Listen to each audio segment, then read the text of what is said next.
Hello and welcome to this week's episode of Caged In, the best, least informed Nicolas Cage podcast out there that you can listen to. Hope you're all well, hope you're surviving and striving through these unprecedented times.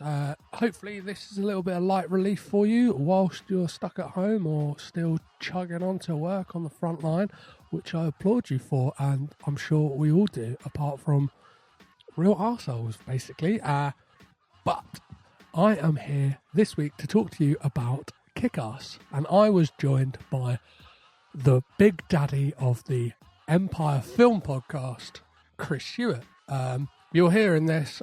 Maybe I sound a little nervous, but I made a real cock up with the name of their podcast in it. But I'm leaving it in. I've got no shame, and probably because it's referenced later in the episode, because then to change it would not really, that joke wouldn't really pay off, so I'm going to leave it in. But it shows you that I am fallible, and as I said at the start, I am ill-informed when it comes to all things Nicolas Cage a lot of the time, and even my guests, who in this case I'm a massive fan of. I actually subscribe to the Empire Film Podcast and listen every week.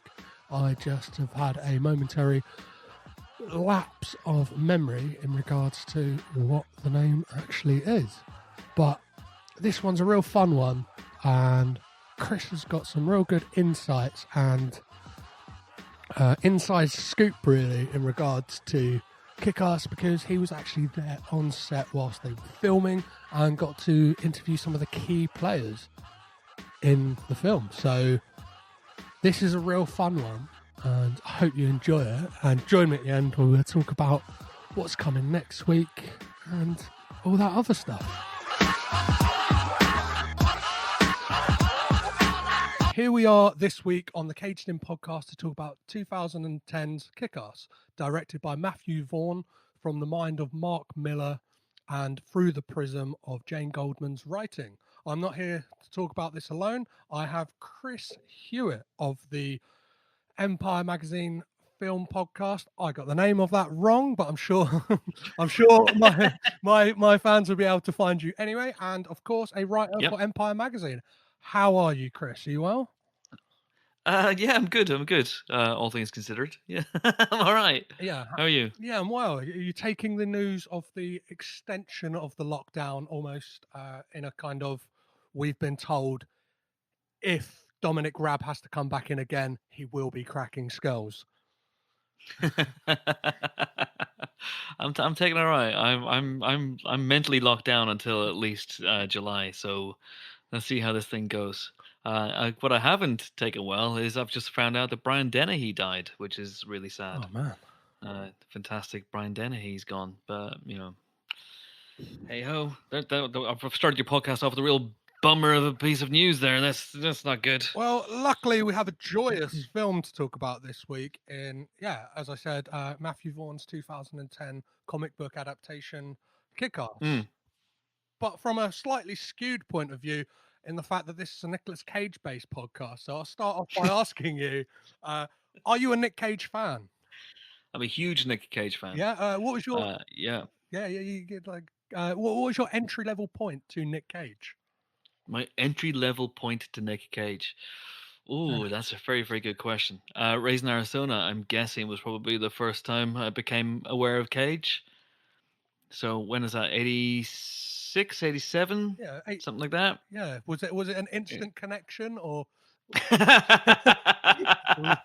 I don't know. I don't know if I instantly connected with the Cage, but I think I remember thinking, well, I was maybe 12, 13, something like that. And I probably thought, here is someone who I can't quite tell, and I still can't, and I mean this as a compliment, whether he's doing this deliberately.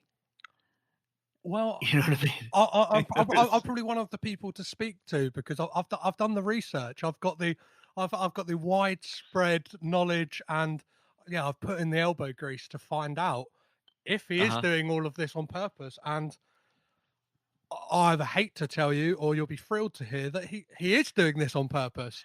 Hooray! He's a man who gets kicks from just throwing his hat into any ring possible, and he does it with a lot of aplomb a lot of the time. As I guess Yeah. we kind of see in this film, as he plays. I don't. How would you describe Nick Cage in this film? I would describe him carefully, just in case he heard me. No, I think he's tremendous. He's great. One of the reasons why I picked this film, apart from the fact that I interviewed him for this movie, and I was on set of this movie, but I didn't get to see him on set in Uh, this movie. I would have loved to have seen him as Big Daddy in this. But one of the reasons I picked this film is because I think it's kind of the beginning of his comeback trail in a way.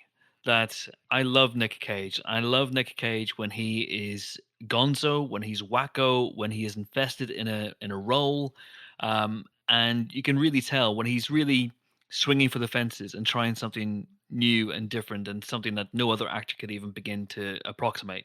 And Kick-Ass has a lot of that. And it came at a period when I'd kind of fallen out of love with him a little bit as an actor, because he was kind of phoning in a lot of fairly bland performances, in my opinion. You know, things that I felt that he was playing up the sort of modeling moon moon-faced, big puppy dog eyes element of his performances, a little bit in things like he'd made Knowing, which is a film I love as well. But he was still making things like Next. He was phoning it in, and Next, National Treasure Book of Secrets is a good film. It's a fine blockbuster. It's totally okay, but I don't think he was really taking massive risks as an actor. And then along comes this gig, which I think took him 2 weeks to do, and allowed him to go batshit crazy. And with a director who I think this is maybe key, I think, to Nick Cage, is a director who can push him, and a director who's not just going to go, "Oh, are you okay? You're Nicolas Cage. I'm not going to even begin to direct you." I think Matthew Vaughn directed him, and and pushed him and challenged him as well, and didn't just indulge all the crazy ideas, but maybe interrogated some of the crazy ideas as well. Um, and that's happened all the way through his career as well. I'm not writing off everything he did over the last few years before that, but for me, there's a real sense of vitality and a real sense of energy and anarchy in this performance, and I love it. So, yeah, back to your point of you were on set for this. So, uh, like, Mm. what did you get to see on set of this I film? got to see it's one of those things where you go on set and it's probably something you can't even write about, because if I remember rightly, it was towards the end of the movie. So technically speaking, Big Daddy's dead at this point in the film, although they weren't telling us that. But it was during the final. It was a final shootout sequence. It was whenever Hit Girl and Kick Ass are fighting against Mark Strong and his guys in that big apartment, Yeah, that lovely big apartment building. the Uh, goons are fantastically yeah, named in the titles as well as Scary Goon, Baby Goon, and, it's funny. Sporty Goon. Yeah, yeah, it's a real little nice like I guess Matthew Vaughn nod to the British fan base. Yeah, precisely. Yeah, so I think I saw that happening. Actually, we filmed a video diary of our visits, Empire's visit to the set. It was one of the very few occasions where we had filmed a video diary. So I mainly remember talking to Mark Strong as he was getting made up, and Chloe Moretz, and talking to Chloe Moretz, who back then was maybe 10, maybe 11. I'm not entirely sure, but quite young. And her mum was with her, and her brother was with her, and and then she had to go off for fight training, which seemed really incongruous because she's 10 or 11. But it was just a really fun day. It's a shame that Nick Cage wasn't on set, but you can't have it all. I've just realized, I just remembered actually, that I did have my Nick Cage on set experience on National Treasure Book of Secrets. Ah, That I was lucky enough. I've interviewed him a few times, and I interviewed him for Ghost Rider in the Hollywood Forever Cemetery a few years ago. a perfect So this is location. all coming back to me. This is all fresh stuff that's just been dredged up in my mind. But for Ghost Rider, they put on a big a big press event at the Hollywood Forever Cemetery out in LA, and so I flew out and. And they showed us like 20 minutes of footage projected onto this wall in the cemetery. And the cemetery is an important place for Nick Cage. Like a lot of his friends are buried there, a lot of his heroes are Yeah. buried there as well. And so he was in quite contemplative mood at that time. But I spoke to him for a few minutes there, and then on the set of National Treasure: Book of Secrets. We went along for the scene where I think they're in Buckingham Palace, and he does the whiskey. He does that. So I got to see that live, which was incredible. So I didn't get my Nick Cage set experience on Kick-Ass, but I got to interview him on the phone for about 25 minutes as a result of this. Well, that is an amazing moment. I think that's the closest we get in National Treasure to a like Cage freakout. Basically, it's like Yeah. it's the kind of the most Disney will allow. And his choices for Kick-Ass, like from doing a bit of research, finding out that like the stuff that he brought a lot to the role in regards to like Yeah. even the just bizarre, like quite frankly, yeah, bizarre touch of the mustache being Hmm. extended when he's Big Daddy, or the what can only be described as Adam West like voice and performance as Big Daddy is from his mind. And like as you Yeah. said, what no better person to play such a kind of wacky cuckoo like character, really. And it's like I think Mm, he brings the pathos that Big Daddy needs. Well, Damon, yeah, like the character of Damon needs in mm, this film, because mm, it's really, as much as it is this origin story of Dave Lazuski to become Kick-Ass, mm, he is the heart and soul of it. Because without his revenge story and the subplot of the relationship between him and his daughter, I don't think that for me is what brings Kick-Ass especially like heart, as opposed to like, and I think that's where the sequel lacks it, is that it just yeah. doesn't have that kind of high stakes, in that this is a man's life that was ruined and he Mm. wants to fucking kill someone for it. And Yeah, the sequel lacks a lot of things. Let's be honest. yeah, Nick Cage is just one of those things. yeah. But you're absolutely right. I think that the character of Damon, or the character of Big Daddy, is a really great creation of his. Interesting enough, I was going through my old interview with him, in preparation for Yeah. this, and he told me that he'd been offered the Mark Strong role. He'd been offered the Frank D'Amico role initially, and he wasn't really interested. And it's interesting now, all these little sliding doors moments in his career. Like where obviously he was offered the Linus Roach role in Mandy first, Ah, and he didn't want to. He just didn't feel a connection to yeah. it, and he went, I think I should play Red. So it's little things like that. If he could, if he just went left, it'd be be having a different podcast. And I kind Well, of feel that maybe, had he played the Frank D'Amico role, I could see what he would have done with it. He might have done something weird with it. He might have done something like maybe Kiss of Death with it or something. But I think he gravitated to this because he's a superhero freak. He's an Adam West freak, and he saw the chance to have a bit of fun and essentially play Batman. well, I guess it's his chance to finally don the cape, like seeing as he lost out with Superman, the death of Superman. So Yeah, obviously this is his chance to. I know he like. There's a nice nod to him in Teen Titans Go to the Movies, because he got to voice Superman in that. But this is him. You can tell by his performance and yeah, like the way he delivers it, that he's loving it. And it's very rarely for me that like actors enjoying themselves really pays off on screen. A lot of the time it can come off quite self-indulgent, or they're just a bit gross. Whereas like Nick Cage in this is just I'm enjoying watching him enjoying himself, because he almost got yeah. like the look of a child who's been given the keys to a chocolate factory, and I'm here for it.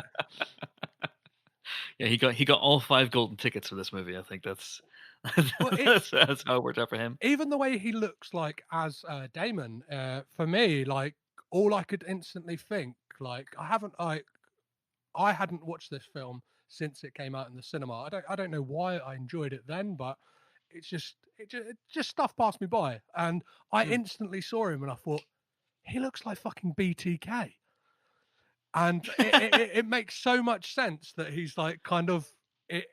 I'm not sure if that is a direct reference they were trying to make, but obviously, I guess the fact that BTK, the serial killer, had that look of just your everyday man, quite like nebbish and like weedy, but then did Uh, terrible things to people as Big Daddy is willing to do in this. yeah, I that never came up. If I'm ever lucky enough to interview him again, maybe I'll ask him, because I definitely asked him about the influence of on Big Yeah, Daddy yeah. and what he was trying to do with Big Daddy. And yes, it's Adam West, and there's no question about it. But as for Damon, yeah, that's a very very good idea. I think he just wanted to go for something that felt really suburban and safe, and literally he took the idea of a daddy. So you Yeah, get this idea that this guy dresses like he might drive a Volvo or a similarly boring car. No offense to anyone who has Volvos, or indeed anyone who's a serial killer. Do what you do, whatever floats your boat. And I feel for you in your struggles during this time when you have to stay 6 feet away from people. But he's great in this. And one of the things about this that I love is that from the off, you get the sense that he's an absolutely insane person. I love the idea, the opening scene with him and Mindy, where it's just a father and daughter having a great time, and then of course he shoots his daughter in the chest, and you're going, what's going on here? This is very very fucked up. yeah. The only thing for me there's like that scene like has a punch, but the only thing is I felt like their introduction could have had more of a punch if it was the first time we saw them as Big Daddy and Hit Girl, because Hit Girl's entrance into the drug dealer's apartment is something of cinematic majesty in in that famous opening line that I think very much split the crowds when this came out, like, and caused a lot of controversy, right?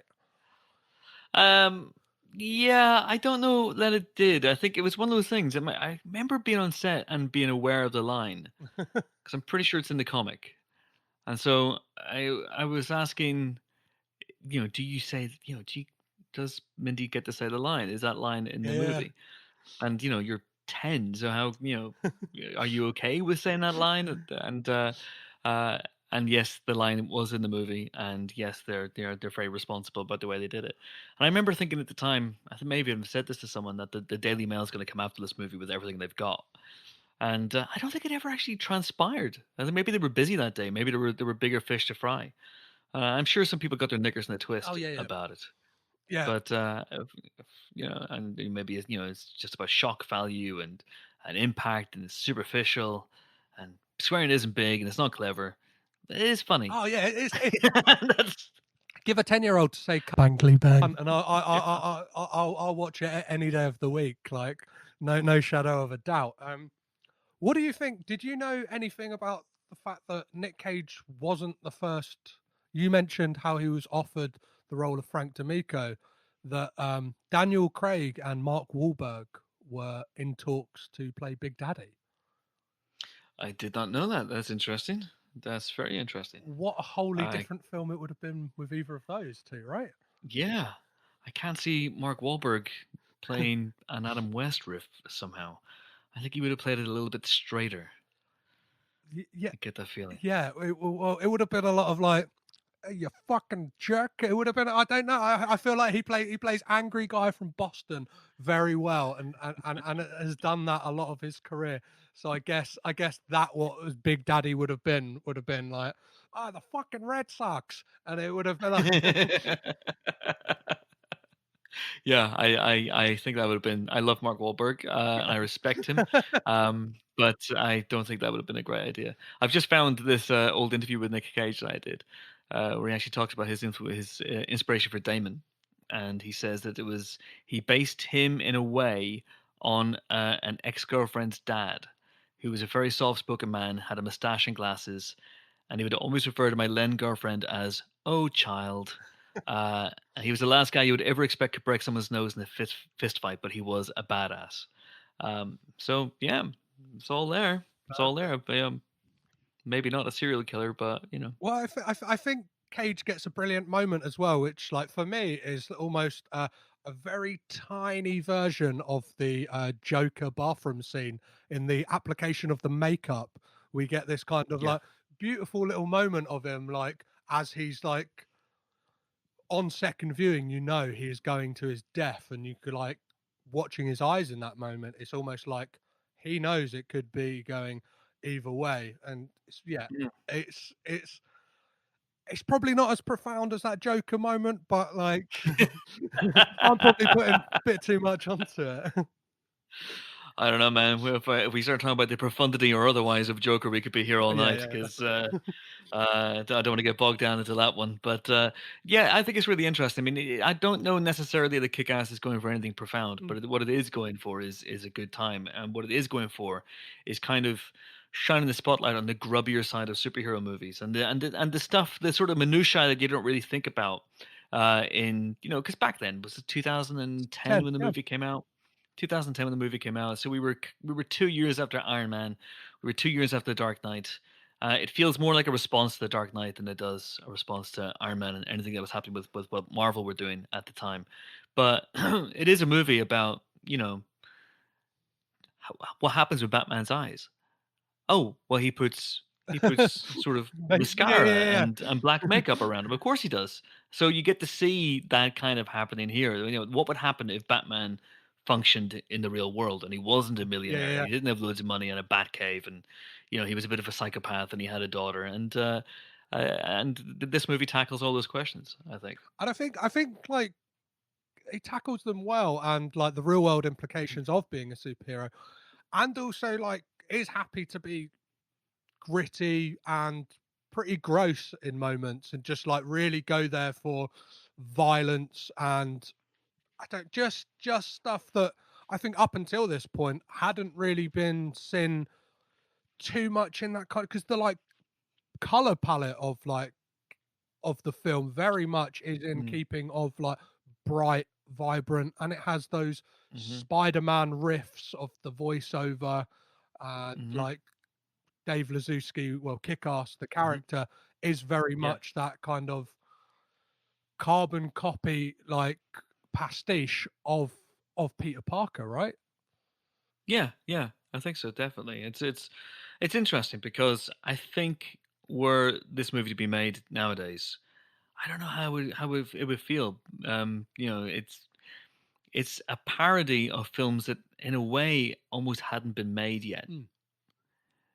So I guess it's a little bit ahead of its time, but it was riffing on certain things. I mean, there was a cinematic language established by the Spider-Man movies, and this movie takes the piss out of that. There was a cinematic language of the Batman movies, and this movie takes the piss out of that as well. But I think it's quite sharp and pointed, Yeah, but at the same time, it manages to tell a genuine yeah, story. yeah. Also, one of the reasons I picked this movie is because I think it's fantastic, and it's really interesting. This is the movie I think that really established Matthew Vaughn's voice as a filmmaker. In that you can draw a stylistic line from this movie to the Kingsman films, whether you're a fan of those or not. I personally Yeah, am. yeah, yeah. Whereas I think before that he'd been quite almost chameleonic. Layer Cake and Yeah, yeah. Stardust, even going on to X-Men First Class, they don't necessarily feel like they're made by the same filmmaker. Whereas these and the Kingsman movies are very much off a piece. Well, it's that thing that, like, well, I guess it's like some of the casting, it kind of felt to me a continuation of, Guy Ritchie, in the way that, like, he kind of, like, delves, like, especially with the kind of moving with the gangsters and that, and I think it's just the casting of Dexter Fletcher and Jason Fleming. I just thought of those, like, first 2 Guy Ritchie films, and then obviously Yeah. how his career moved from that, and then he kind of had that, like, 2, like, that kind of reinvented, I guess, a genre with the Sherlock Holmes films, and I see, like, some comparisons there because they are like like that and like this and Kingsman, like stylistically, not the same, Hmm. but you can see Hmm. that they have this kind of skewed British sense of humor almost, in that they're like Yeah. their outsiders' view of that kind of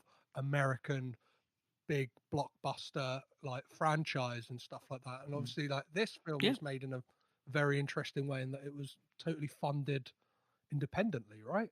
Independently, yeah. I think all Matthew Vaughn's films are funded independently, which gives him you know, control over them, which is interesting and very very cool. And you know, you also have to put this into context in terms of his career and Yeah, where he was at that point. And you know, he famously had that experience on X-Men: The Last Stand, where he walked away from the project with just a few weeks to go before filming began. I think that means that he wanted to retain an element of control in films like this, and he went on to do Stardust pretty much immediately, and then moved into this as well. But it also means that I think, you know, he's a geek. You know, I've interviewed him a whole bunch of yeah, times over the years, uh, and he's good friends with Mark Miller, and I think he knew that this was a property that felt fresh and compelling, and also a property in which he could probably call the shots and not have someone looking over his shoulder and second guessing him at every juncture. Not that that's necessarily what happened on X-Men: The Last Stand, but you know, it certainly probably would have felt that way. yeah. Well, it's crazy to think as well because I've read that he was introduced to Mark Miller via Jane Goldman and her husband, who obviously Hmm. is Jonathan Ross. And it's crazy Yeah. to think that we're living in a world that Jonathan Ross is almost responsible for this film in a way. But like, then again, to some people, may not come as a surprise because he himself is a massive comic nerd, Hmm. and Yeah. national treasure status or not. I'm not sure where he stands now. Ever since the when did he fall out of? Has he fallen out of Vogue with the general public? Is he still I about? don't know. I don't know. I like him. I Yeah, yeah, like him. I really like him as well. Yeah, yeah, yeah. I just yeah. Well, that's a tangent anyway. But No, no, no. I yeah, think he's a great yeah, yeah. interviewer. He's fantastic. A point. Yeah. Right now, unlike me. Um, You're doing fine. We'll get there together. how do you think this shaped the landscape of superhero films moving forward? Do you think this like informed maybe the MCU at all? Or Not really. I think the film it probably has the biggest influence on is Deadpool. mm, Weirdly enough, there's a few similarities, a few tonal similarities. Um, Certainly in terms of the writing and the violence and the comedic tone of the violence and the swearing. But I would say that, you know, this is a medium-sized hit. You know, that's, you know, it was a big film, but you know, obviously enough to it was a big hit. It was enough to facilitate a yeah, sequel. Um, you know, and it did well, and everyone got a nice bump from it, and everyone got a nice bounce from it. We put it on the cover of Empire. We saw this. I remember seeing this with my editor at the time at a preview test screening, which is very unusual, but we saw it at a test screening, and that really helped us make up our minds in terms of what do we do with this movie. A, because I loved it. I just absolutely was blown away by it. I thought it was hilarious. I thought it was daring. I thought it was thrilling. I thought it was raucous. I thought it, you know, it was poking a finger in the eye of a genre that I love, but that perhaps needs to be taken down a peg or two every now and again. And I thought the action scenes were tremendous, and the audience went absolutely fucking nuts. And so afterwards, my editor and I were like, "Ooh, this is this is really really good." So we ended up putting on the cover with the bold cover line, if I remember rightly, uh, meet your new favorite film or welcome to your new favorite film. It was something like that, you know, because we had a feeling that uh, many people in our yeah, yeah. target readership would just go nuts for it. You know, that it would speak to them, that it would, you know, kind of get them in a sort of geeky but edgy sweet spot. So we absolutely adored it from the off. Well, yeah, I must have been like the massive target demographic for this film because I think I was doing the maths the other day. I was 19 when it came out, so like I was very much Sweet spot. the sweet spot. Yeah, that was me. I remember it's I maybe had just got a job working at a cinema. It was just before I got a job getting working at a cinema, and I was like from moment one, I was give me all of this. Do you know what I mean? I want a kick-ass bukkake right now. Wow. Okay. How does that work? Don't tell me. Don't tell me. It's probably I'll fill in the blanks. exactly. Please don't Google that at home if you don't know what it is. Don't Google bukkake. That's bukkake. Do not whatever you do not type that into Google and press send. Especially don't type bukkake Big Daddy. Don't do that. That's that's bad. That's real bad. But I have to say, and just in addition to what you were saying about, you know, I love the film from the off, and I think it's a tremendous film, and it was a hit. It was a hit. Um, but I think in terms of its influence on the superhero genre, Deadpool aside, I kind of think it just kind of bounced off because we were at a time. So it's 2010. So this is coming out the same year as Iron Man 2, which is really when just before Marvel really began to step it up. So it was kind of in that spot when there wasn't really a lot coming out. I think we probably look back at 2010, trying to think if there was an X-Men movie. There wasn't because Matthew went on to do First Class the next year. I don't think there was a big DC film out that year, so it was a bit quiet.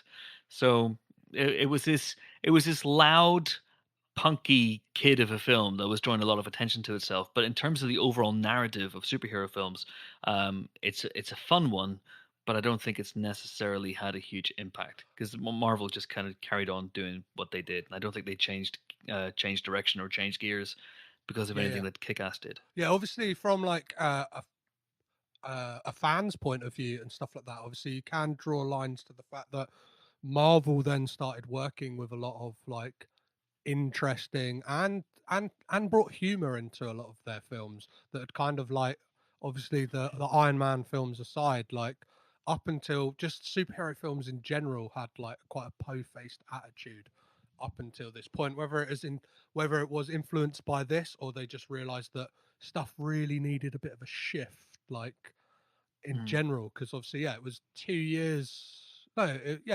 1 year until the MCU really kicked into gear. Yeah, I'd say it was 2011 when Thor and Captain America came out, and that's when they really started to ramp it up a little bit. I think they've done well since. I'm not entirely sure, but got couple of films. I think one or two. Couple of films, a couple of films. But yeah, Kick-Ass. It's a really interesting, it's a really fun film, and it proves, I think, because the sequel is let's face it, not good. It proves how difficult it was to get this one right, because it's a tightrope walk, and so much can go wrong. It's not just the shock factor of having a 10-year-old girl be a foul-mouthed assassin.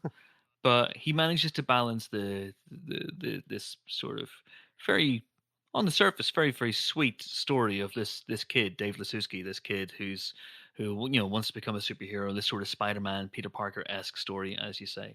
But also he manages to walk the tonal tightrope, this ultra-violence. You've got this gangster movie, which is kind of bumping up against this superhero origin story.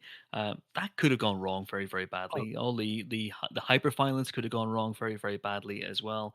Some of the jokes, maybe don't quite land, but there's a lot of very funny stuff in this as well. So, for me, it was just a bit of a rush of a film. But it could have gone wrong in a million different ways. And one of them, honestly, was the casting of Nick Cage. That could have gone wrong a million different ways. Him turning up and deciding to do Adam West. It just might not have worked at all. But he's tremendous in it. And I'd like to think, going back to my original point, I like to think that this kind of lit a fire under his ass again. And, I like doing stuff like this. I like coming in and doing these little, eccentric, oddball character choices and making it work, and also reminded us that he can handle himself. I mean, he's I know he's not. It's not always him in that incredible fight sequence near the end of the movie, but he does a lot of the stuff himself. Well, I guess it's the thing as well that obviously I know from having the list in front of me that there is some he's still got some bills to pay with a lot of the films he does. But Hmm. occasionally we do get like a Kick-Ass, and we do get like a Mandy, something that he really gets to flex that kind of gonzo muscle, as you like mentioned earlier, like to Mm. to the audience. And like, but yeah, back to points of like superhero films, I find it really interesting that but two of the cast members of this went on to play the same character, right? So uh Aaron Taylor Good point. Yeah, Johnson and Evan Peters both played Quicksilver. that's right. Yeah. Yeah. Is there anyone else who? There's no other superheroes in this film. I don't think. No other Quicksilver. I've played Quicksilver briefly. I think we all have. You'll be in line for a shot of the role very very soon. After this, Um, yeah, but Cage takes care of it all himself, and he's a massive comic book fan. He's a massive superhero fan, and he had kind of scratched the itch. He had the Superman thing, which didn't quite work out for him, but he scratched the itch a little bit with Ghost Rider in 2007. But I just think he loves playing in this world. He loves the opportunity to do stuff like this, and I think it's great. Honestly, I think it's great that he now has Superman under his belt. yeah. And in a weird way, he's one of the few actors who can say, "I've played. You know what? I've played Superman and Batman.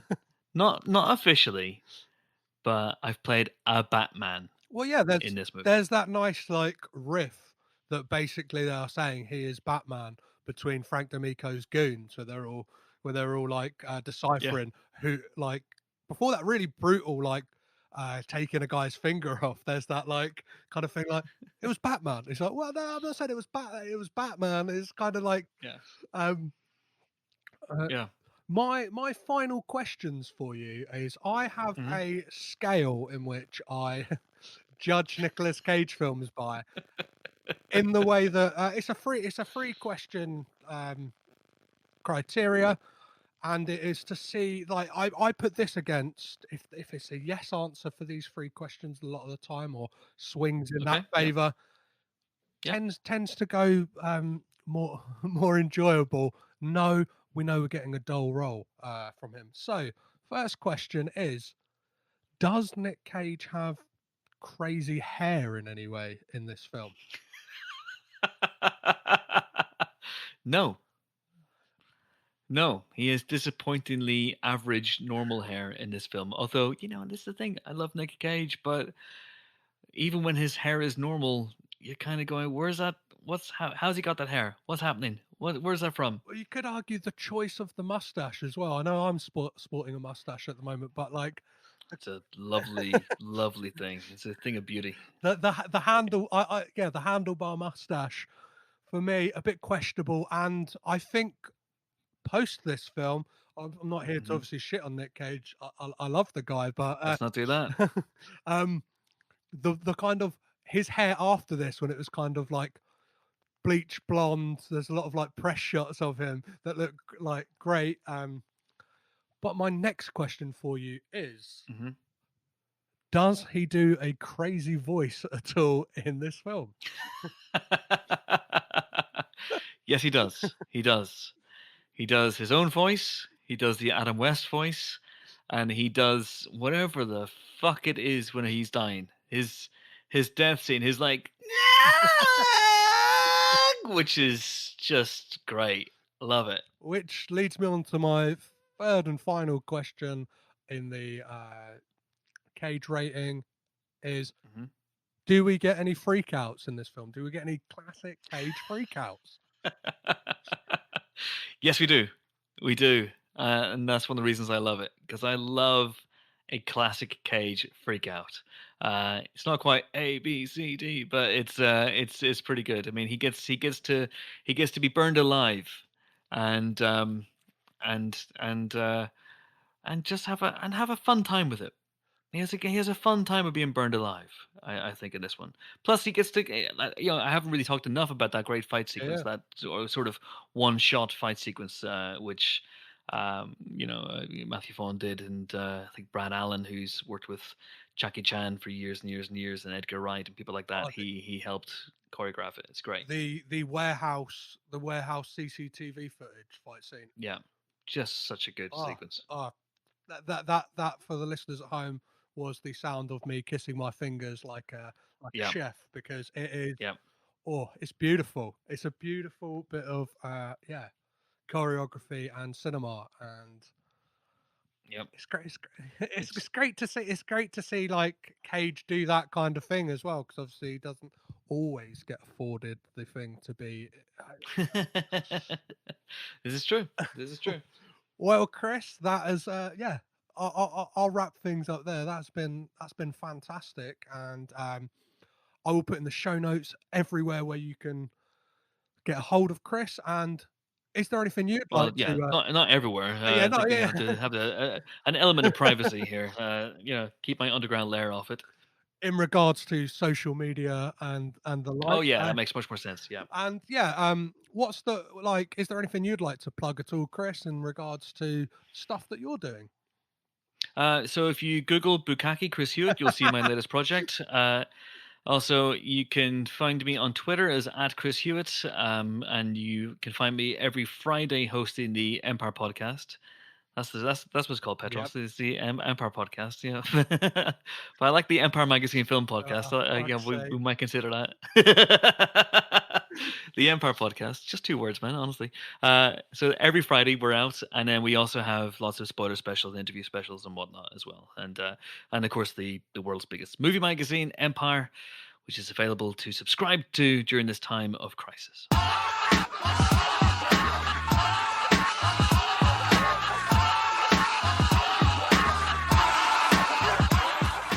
That was bloody great, wasn't it, guys? Chris is such a eloquent and great person to have on, and just loves films, and you can definitely tell that. And luckily for me, loves Nicolas Cage. I wasn't sure whether he was a massive fan just of this film or as Cage as a whole, but yeah, lucky for me, he is a Cage fan. Probably why he agreed to be on this podcast. I will put in the show notes. You can have a little look now, or if you haven't looked already, all the places you can find Chris, whether that be Twitter, or if you want to look up some of the articles he's written for Empire, I'll do that, and links where you can subscribe or even just have a browse on their website. And I'll definitely be putting a link to the Empire Film podcast. As he said, is released every Friday, and it's always amazingly informative. They're really funny, and they get some of the best interviews in movies. So you'd be a fool not to check out their podcast, and not to just check out Empire in general, because it's really, really great magazine. And yeah, and if you want to catch up with what I'm doing, all the links to the social medias are in the bio of this. Again, in the show notes, you'll be able to find out where to catch me. A lot of time I'm on Twitter, where you'll find some really nuts things. I'm compiling data. I think I mentioned in the last week's episode. I'm posting all the spreadsheets and stuff like that I'm working on. And a new one that's really, really handy for a lot of you guys will be a spreadsheet of where you can watch all of the Nicolas Cage films that are available on streaming in the UK and in the US. And if you happen to listen anywhere else in the world, let me know where they're available in your country, and I will add to the spreadsheet, just so we can kind of create a worldwide database of where you can watch Nicolas Cage films, and whether it be this podcast or one of the many other Nicolas Cage based podcasts, you can keep up to date and you can listen along freely and easily without too much digging about. A lot of stuff isn't on streaming services, but a lot of stuff I'm pushing into now, like anything from 2010, a lot of it is on streaming services. So that's been real handy bit of a data sourcing for me, and hopefully for you as well. As always, I have been Petrus Patsilivus. Chris Hewitt was bloody great, weren't he? I've been Caged In. You've been amazing. Thank you. Bye.